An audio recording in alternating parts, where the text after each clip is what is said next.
Welcome everyone. গোলক চ্যাপ্টারের 10 নম্বর অঙ্ক থেকে শুরু করছি। এর আগে আমরা 9 পর্যন্ত অঙ্ক কমপ্লিট করে ফেলেছি। তাহলে 10 নম্বর অঙ্কটা কি বলছে চলো দেখি। একটি অর্ধগোলাকৃতি গম্বুজের ভূমিতলের ব্যাসের দৈর্ঘ্য এত ডেসিমিটার। গম্বুজটির উপরিতল রং করতে প্রতি বর্গমিটার 35 টাকা হিসেবে কত খরচ পড়বে তা হিসাব করি। একটা অর্ধগোলাকৃতি গম্বুজ, সেটা কিসের মতো দেখতে হবে? সেটা একটা উল্টানো বাটি। অর্ধগোলাকৃতি গম্বুজ মানে একটা উল্টানো বাটি। কি বলেছে? বলেছে তার ভূমিতলের ব্যাসের দৈর্ঘ্য এই পুরোটা 42 ডেসিমিটার। আর এই উপরিতলটা রং করতে হবে। প্রতি বর্গমিটার 35 টাকা হিসাবে কত টাকা খরচ হবে? তাহলে এই প্রতি বর্গমিটার 35 টাকা লাগবে। তাহলে পুরোটা কত বর্গমিটার বের করব। তার মানে এই অর্ধগোলাকৃতি গম্বুজের এই সমগ্রতলের ক্ষেত্রফল। তাহলে গোলকের সমগ্রতলের ক্ষেত্রফল আমরা জানি 4 পাই আর স্কোয়ার। তাহলে অর্ধগোলাকৃতি গম্বুজ তার হবে 2 পাই আর স্কোয়ার। তাহলে করি। ব্যাস বলা আছে, ব্যাস 4.2,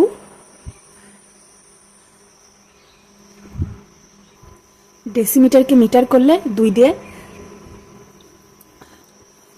এটা একটু ভুল হয়ে গেল, এ দেখো 42 ডেসিমিটার। এবার ডেসিমিটারকে মিটার করব, তাহলে 10 দিয়ে ভাগ করব, তখন পাবো 4.2 মিটার। তাহলে এটা পেলাম ব্যাস। এবার ব্যাসার্ধ সমান 2.1 মিটার। অর্ধগোলাকৃতি গম্বুজের সমগ্র তলের ক্ষেত্রফল, এই উপর পুরো গোল যে তলটা তার ক্ষেত্রফল বের করব। তাহলে লিখি অর্ধগোলাকৃতি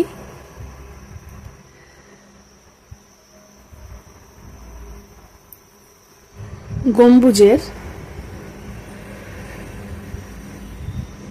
সমগ্র তলের ক্ষেত্রফল সমান হবে 2 পাই আর স্কোয়ার, এত বর্গমিটার।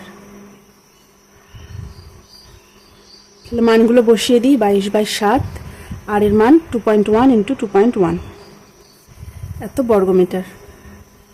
এবার কাটবো। দেখো 21 করব আর নিচে 10 করব, দশমিক তুলে নিচে 10 করব। তাহলে 7 দিয়ে 3 হলো, আর 2 দিয়ে 5।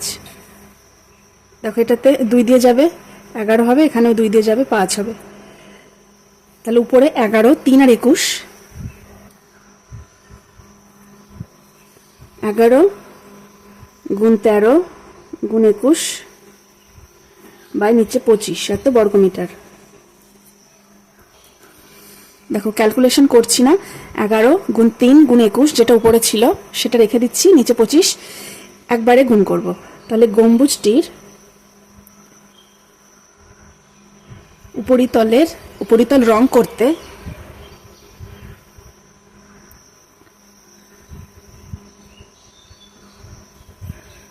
করতে টাকা লাগবে সমান 11 গুণ 3 গুণ 21 বাই 25। এবার প্রতি বর্গমিটারে বলেছিল 35 টাকা, তাহলে এত বর্গমিটারে হবে এটা গুণ 35 টাকা। তাহলে 5 দিয়ে 5 5 25, 5 দিয়ে 5 7 35। দেখো আর যাচ্ছে না, 5 দিয়ে নিচে শুধু 5, উপরে যাচ্ছে না। তাহলে এবার গুণ করলে পাবো, গুণটা তোমরা করবে, উপরে দেখবে এটাই পাবো, আর নিচে থাকছে 5। 5 নং 45, 5 7 35, এক নামলো, যাচ্ছে না, একটা শূন্য দেব, তারপর দশমিক দিয়ে শূন্য দিয়ে 10। তাহলে মোট এত টাকা লাগবে। ঠিক আছে, এটা অ্যান্সার। দেখো এই ভাগটা তোমরা রাফে করে এরপরে এখানে সমান সমান দিয়ে এই অ্যামাউন্টটা লিখে পাশে টাকা লিখে দেবে। ঠিক আছে, এই ভাগটা আমি এখানে করলাম, তোমরা রাফে করে উত্তরটা এখানে লিখে দেবে। 11 নম্বর অঙ্ক বলছে একই ধাতুর পাত থেকে তৈরি দুটি ফাঁপা গোলকের গোলকটা ফাঁপা, ফাঁপা গোলকের ব্যাসের দৈর্ঘ্য যথাক্রমে এত সেমি ও এত সেমি। গোলক দুটি তৈরি করতে যে পরিমাণ ধাতুর পাত লেগেছে তার অনুপাত নির্ণয় করি। দেখো অঙ্কটা একটু ইন্টারেস্টিং। ধরো এতটা পরিমাণ পাত ছিল, ঠিক আছে। এবার এটার থেকে বলছে দুটো ফাঁপা গোলক তৈরি করা হলো, দুটো গোলক তৈরি করা হলো ফাঁপা, ভিতরে কিছু নেই। এবার বলেছে এই দুটো গোলক তৈরি করতে কি পরিমাণে ধাতু লেগেছে, অর্ধেক অর্ধেক নিশ্চয়ই লাগেনি, একটাতে বেশি একটাতে কম লেগেছে, সেই অনুপাতটা বের করতে বলেছে। আর গোলক দুটো ফাঁপা, যদি গোলক দুটো সলিড হতো অর্থাৎ নিরেট গোলক হতো, ভিতরেও মেটেরিয়াল থাকতো, তাহলে আমরা এই গোলক দুটোর আয়তনের সূত্র নিতাম, ঠিক আছে। যেহেতু ভিতরেও মেটেরিয়াল ছিল, কিন্তু এখানে বলেছে ফাঁপা গোলক, তার জন্য আমরা শুধুমাত্র এই সমগ্র তলের ক্ষেত্রফলের সূত্রের মাধ্যমে এই গোলক দুটো ধাতুর পরিমাণ বের করব। আশা করি বোঝা গেল। তাহলে কি লিখব? গোলক দুটিকে প্রথম গোলক দ্বিতীয় গোলক হিসেবে লিখব। তাহলে প্রথম গোলকের ব্যাস এত সেন্টিমিটার। তাহলে প্রথম গোলকের ব্যাসার্ধ সমান অর্ধেক এত সেন্টিমিটার। প্রথম গোলকের সমগ্র তলের ক্ষেত্রফল, যেহেতু গোলকটা ফাঁপা, তাহলে 4 পাই আর স্কয়ার। এই পরিমাণেই এই পাত লেগেছে গোলকটা তৈরি করতে, এত বর্গ সেন্টিমিটার। 7 দিয়ে কাটবো 3। আমি খুব দুঃখিত, আজকে আমার লিখতে বেশি ভুল হয়ে যাচ্ছে। এখানে 2 হবে, 22/2, সরি 21/2। আর এটা পায়ের মান 22/7, এখানে ব্যাসার্ধ 21/2, ঠিক আছে। এবার 2 দিয়ে কাটলাম 2 হবে, 2 বাদ চলে গেল, তাহলে থাকলো উপরে 22 গুণ 3 গুণ 21, এত বর্গ সেন্টিমিটার। এটাকে গুণ করব, এত বর্গ সেন্টিমিটার পাবো। তাহলে প্রথম গোলকের সমগ্র তলের ক্ষেত্রফল এটা পেলাম, এটাই হচ্ছে কি পাতের পরিমাণ, যে পাতটা লেগেছে গোলকটা তৈরি করতে। এবার দ্বিতীয় গোলকের ক্ষেত্রে, দ্বিতীয় গোলকের ব্যাস এত সেমি। তাহলে দ্বিতীয় গোলকের ব্যাসার্ধ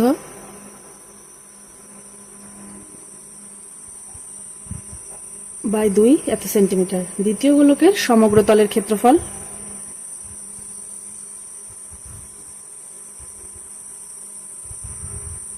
সমান 4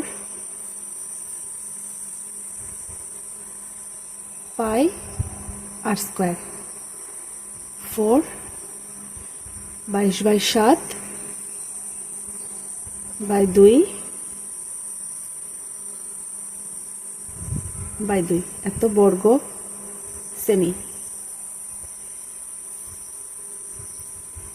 এবার দেখো দশমিক তুলে নিচে 10 গুণ করব, কাটাকাটি যাবো। দেখো 2 দিয়ে কাটলে এখানে 2, এই 2 এ 2 বাদ গেল, আবার 2 দিয়ে এটা 11 হবে, 2 দিয়ে 5। দেখো 5 দিয়ে একে যদি কাটি, এটা 1, একে কাটলে 3 × 5 = 15, 2 হয়, 5 × 5 = 25।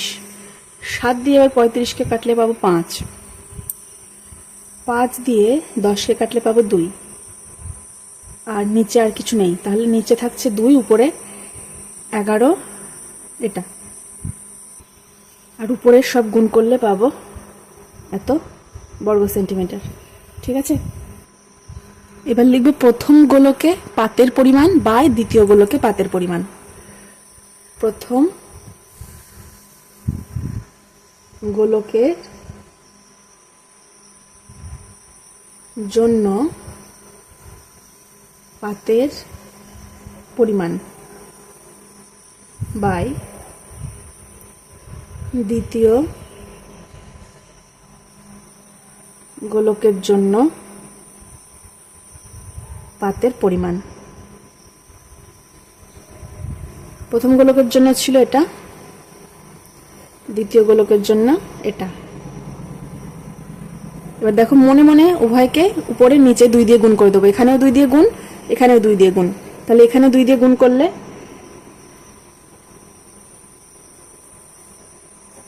এটা পাবো, আর এখানে 2 দিয়ে গুণ করলে এই 2 2 কেটে যাবে, এটা থাকছে। কাটাকাটি করব, 7 দিয়ে কাটবো।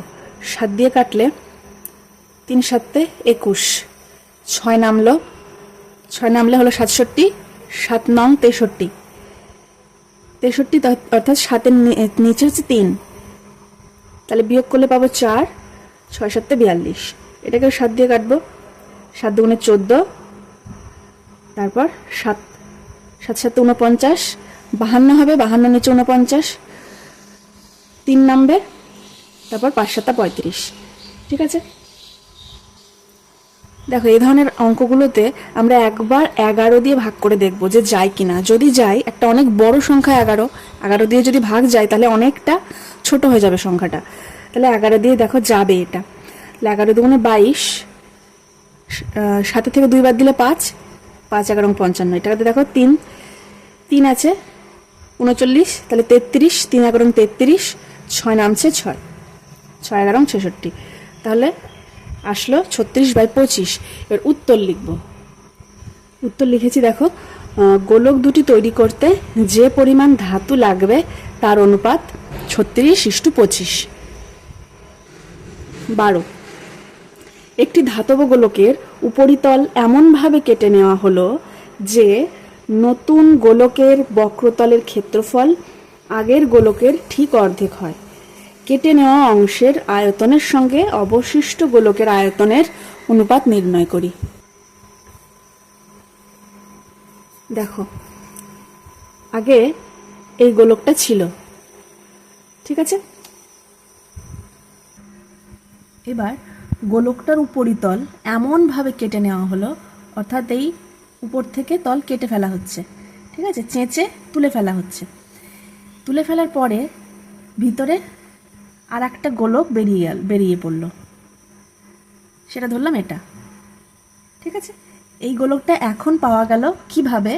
আগে ছিল এটা, এই গোলকের উপরের অংশটা এটুকু সব চারিদিক থেকে কেটে বাদ দিয়ে দেওয়া হয়েছে, তারপর ভিতরে আমরা এই গোলকটা পেলাম।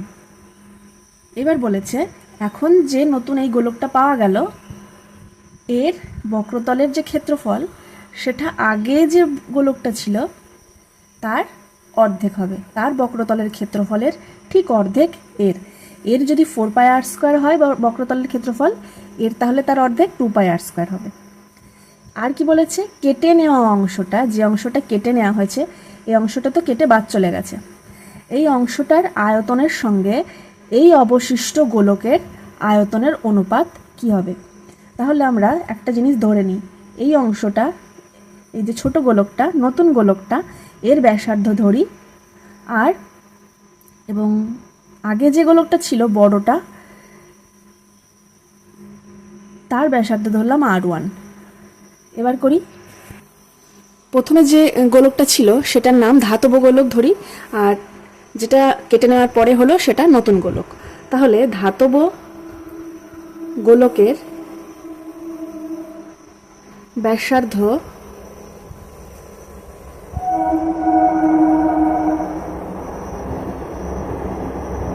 সমান r1 সেমি ধরি, ঠিক আছে, ধরে নিই, ও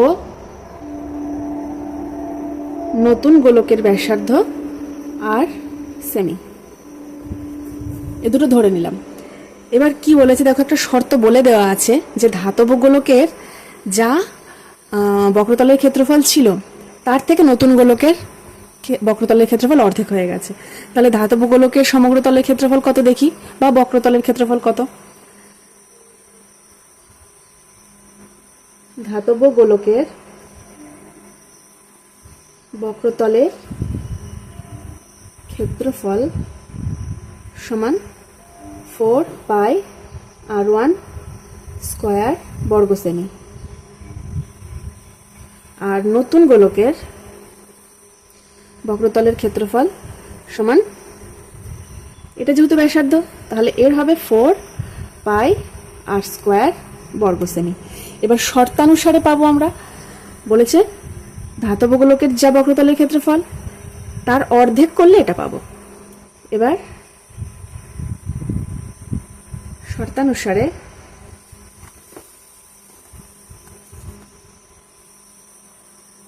four pi r 1 square by 2 সমান 4 পাই আর স্কোয়ার। R1 এর মানটা বের করব। R1 স্কোয়ার সমান 2 পাই আর স্কোয়ার বাই পাই, বা R1 সমান রুট ওভার পাই পাই এখানে বাদ চলে যাচ্ছে 2 ইন্টু আর স্কোয়ার। অতএব R1 এর মান পাচ্ছি আর এর আগে রুট টু ইন্টু আর। রুটের মধ্যে আর স্কোয়ার ছিল, একটা আর বাইরে বেরিয়ে গেল, শুধু রুটটা 2 এর মাথায় থাকলো। দেখো এবার বলেছি কি, অঙ্কে চেয়েছে যে কেটে নেওয়া অংশ, এই অংশটা হচ্ছে কেটে নেওয়া অংশ বাইরের, এই অংশের আয়তন আর যে নতুন গোলক বা অবশিষ্ট গোলক তৈরি হলো তার আয়তনের অনুপাত। তাহলে এর আয়তনটা কিভাবে পাবো?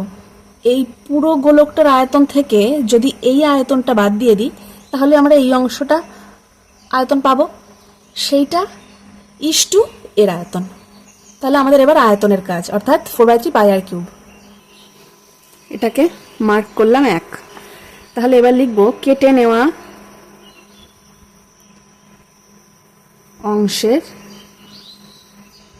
আয়তন। কেটে নেওয়া অংশের আয়তন কত হবে? বড় গোলকটার আয়তন 4/3 পাই R1 কিউব বিয়োগ ছোট গোলকটার আয়তন 4/3 পাই আর কিউব। এখান থেকে 4/3 পাই বাইরে চলে গেল, থাকলো R1 কিউব বিয়োগ আর কিউব। R1 এর মানটা বসাবো। R1 এর মান ছিল কত? √2 ইন্টু আর এ কিউব,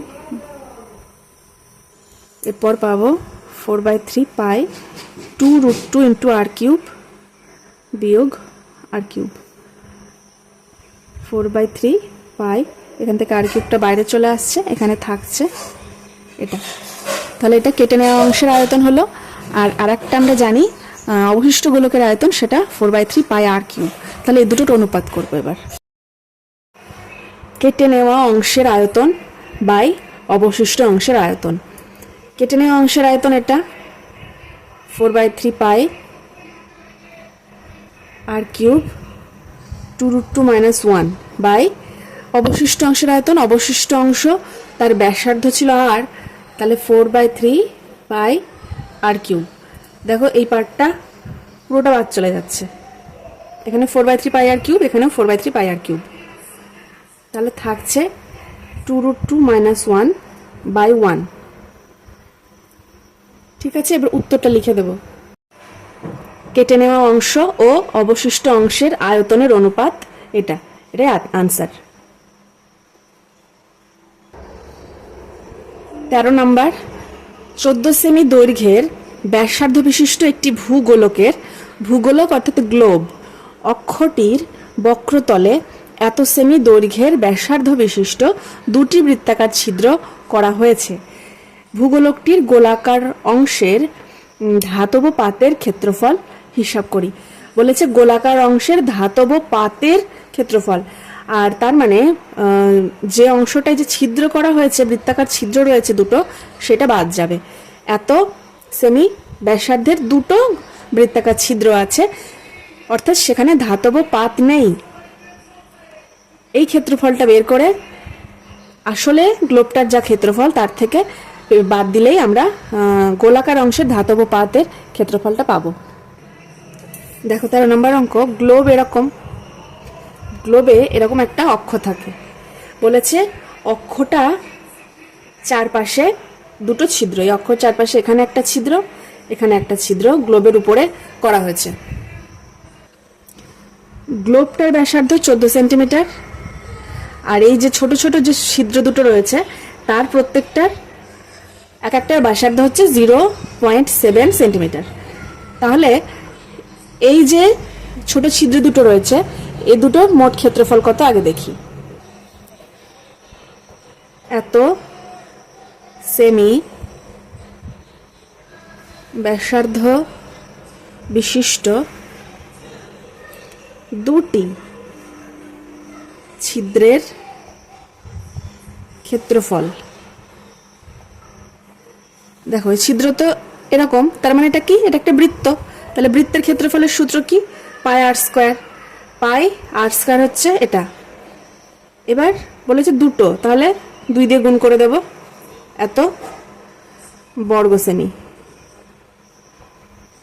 ঠিক আছে, তাহলে 22/7 ইন্টু এটা হলো, দশমিক তুলে নিচে 10 করে দিলাম। 2 দিয়ে কাটলে 11 হবে, 2 দিয়ে কাটলে 5, আবার এটা কাটলে 5, এখান থেকে 7 বাদ গেল। তাহলে উপরে থাকলো এখানে 11 আর 7, তাহলে 77, আর নিচে থাকলো 25। এটা এত বর্গ সেমি, এত বর্গ সেমি। এটাকে দশমিকে কনভার্ট করলে হবে 3.08 বর্গ সেমি। তাহলে এটা আমরা ছিদ্র দুটোর মোট ক্ষেত্রফল পেলাম। এবার গ্লোবটার বক্রতলের ক্ষেত্রফল বের করব। গ্লোব হচ্ছে একটা গোলক, তাহলে গোলকের 14 সেমি ব্যাসার্ধ বিশিষ্ট গ্লোবের বা ভূগোলকের বক্রতলের ক্ষেত্রফল। 14 সেমি ব্যাসার্ধ বিশিষ্ট ভূগোলকের বক্রতলের ক্ষেত্রফল সমান সমান 4 পাই আর স্কোয়ার। 4 পাই আর এখানে হবে 14 স্কোয়ার এত বর্গ সেমি,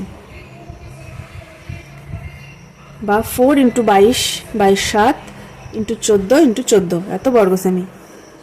তাহলে এটাকে কাটবো, 7 দিয়ে কাটলে 2, তাহলে নিচে কিছু থাকছে না, উপরে এগুলো থাকছে, 4, 22, 14, 2 সব গুণ করে দেব, এত বর্গ সেমি পাবো। তাহলে এটা হচ্ছে পুরো গোলকটার, ঠিক আছে, পুরো যে গ্লোব আছে তার ক্ষেত্রফল। তার থেকে কি বাদ যাবে? এই ক্ষেত্রফলের দুটো ছিদ্র আছে, এটা বাদ যাবে। তাহলে ধাতব গোলকটা কতটা সেটা পাওয়া যাবে। ভূগোলকটির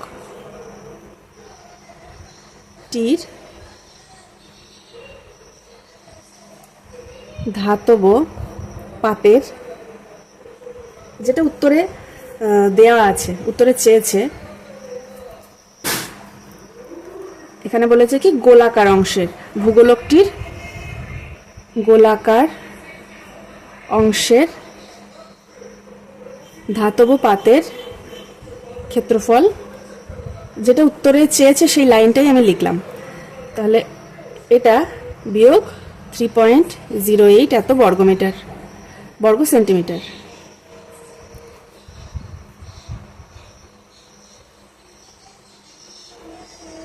বিয়োগ করলে এটা পাবো, এত বর্গ সেন্টিমিটার।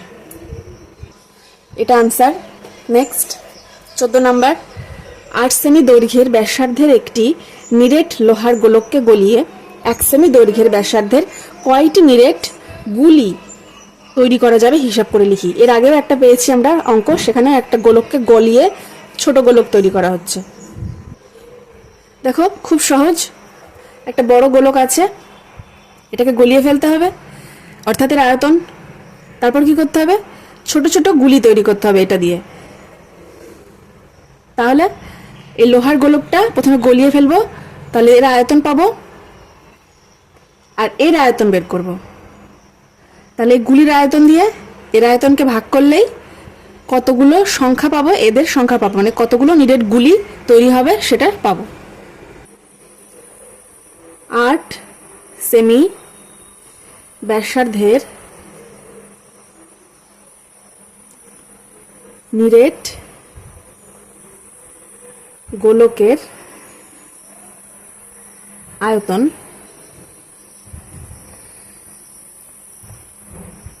4/3 পাই আর কিউব এত ঘন সেন্টিমিটার, ঘন সেমি।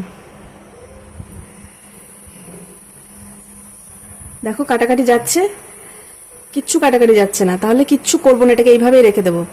আর কি বলেছে, ছোট যে গুলিগুলো তৈরি হবে তাদের প্রত্যেকটার তাদের দৈর্ঘ্য হচ্ছে ব্যাসার্ধের দৈর্ঘ্য 1 সেন্টিমিটার। তাহলে 1 সেন্টিমিটার ব্যাসার্ধের গুলির আয়তন, গোলকই হোক আর গুলি হোক, গুলিটাও তো সে গোলকই, তাই না? তাহলে এরও সূত্র তাই হবে, 4/3 পাই, পায়ের জায়গায় 22/7 করি, ইন্টু আর কিউব। আর কিউব অর্থাৎ 1, ব্যাসার্ধ 1, 1-এর কিউব, তার মানে সেটাই পাবো, এত ঘন সেমি। তাহলে দেখো এবার এই আয়তন দিয়ে একে ভাগ করে দেব। তাহলে একবার উত্তর লিখি, নিরেট কয়টি নিরেট গুলি তৈরি করা যাবে। তাহলে গুলি, নিরেট গুলি পাওয়া যাবে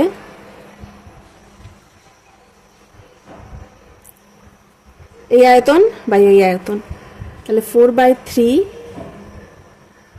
পাই আর কিউব বাই 4/3